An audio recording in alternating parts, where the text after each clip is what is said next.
I'm about to be giving you several in a series and in a specific order. We're gonna be using the foam roller on our lower body, but we're gonna do this in sequence. I'm gonna go ahead and show you though all of the areas that we're gonna be working on, and then that way you can kind of picture in your mind what it is that we're working at the same time while you're doing the work. Okay, so the first one that we're going to be starting with is going to be your quads. The reason that we do this is because it gets a good overall, it's a good introduction to the foam roller, and it doesn't offer a lot of discomfort the way that some other areas can. So when we start, you have hip flexor muscles that come through here, up here, and you actually have a hip flexor muscle that sits on top of your quad muscle.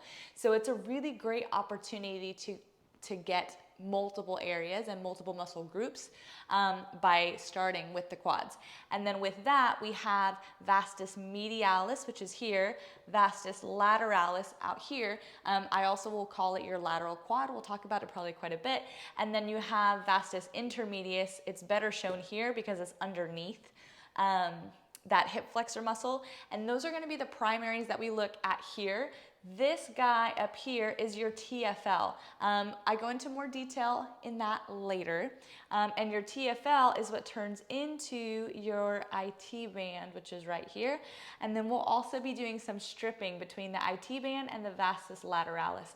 Essentially what ends up happening is you get little adhesions, right? The muscle starts to get stuck to the surrounding fascia, and so we want to be able to strip that out, and that way the muscle fibers can activate properly and glide properly, and that way they function at their best.